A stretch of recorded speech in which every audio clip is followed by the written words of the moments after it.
và đôi trong ban chụp điệp thì khẳng đáo nơi sma công nhà vì lại những nghề cho nó thuộc Campuchia bao giờ ní cứ chỉ bằng đông nè chụp niên nè nghề cho nó thuộc Campuchia có đôi trên nhà vì lại cho nó thuộc Campuchia nè vì lại cho nó thuộc Campuchia cho hôm chia này mùi này cả chùm trên đây đó bị say hay là thốt và đặc biệt là nè mình vôឬក៏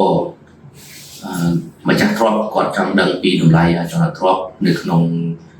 គោលបំណងផ្សេងៗដូចជាគោលបំណងការវិនិយោគគោលបំណងសហការគ្នាគោលបំណងការទិញលក់គឺអ្នកមានតម្លៃជំនាញរបស់យើងមាន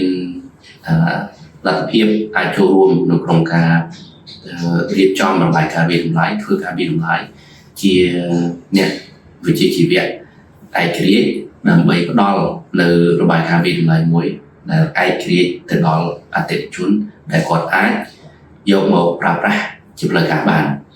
ហើយចំណែកឯភ្នាក់ងារអចលនវត្ថុវិញគឺគាត់អាចមានទូរនីតិជួយទៅដល់សាធារណជន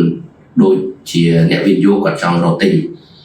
អ្នកម្ចាស់ទ្រព្យគាត់ចង់រកលក់អចលនទ្រព្យអញ្ចឹងយើងជាភ្នាក់ងារយើងអាចធ្វើជាអ្នកកណ្ដាលមួយនៅក្នុងការភ្ជាប់ពីអ្នកទិញ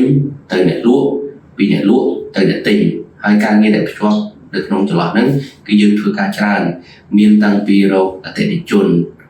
រហូតមកដល់ធ្វើកុងត្រាចរចាជាមួយនឹងការបង់ប្រាក់ផ្សេងដោយផ្អែកទៅលើឈរទៅលើក្រមសីលធម៌វិជ្ជាជីវៈរបស់ភ្នាក់ងារហើយនៅពេលដែលយើងគូកោរួចអ្វីដែលសំខាន់ភ្នាក់ងារដែលមានអាជ្ញាប័ណ្ណគឺគាត់ទទួលខុសត្រូវចំពោះមុខច្បាប់នៅសេវាកម្មរបស់គាត់ប្រកបទៅដោយវិជ្ជាជីវៈយើងអត់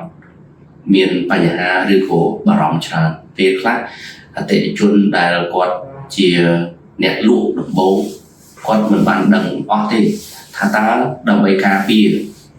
ដំណើរការនៃការលក់អចលនទ្រព្យមួយហ្នឹងឲ្យមានសុវត្ថិភាពតើគាត់ត្រូវធ្វើអីខ្លះអញ្ចឹងមានច្រើនមានតាំងពីយើងដាក់លក់ឲ្យបានត្រឹមត្រូវរៀបចំព័ត៌មានឲ្យបានត្រឹមត្រូវរហូតទៅដល់ការចរចាធ្វើកុងត្រាដែលមានសុវត្ថិភាព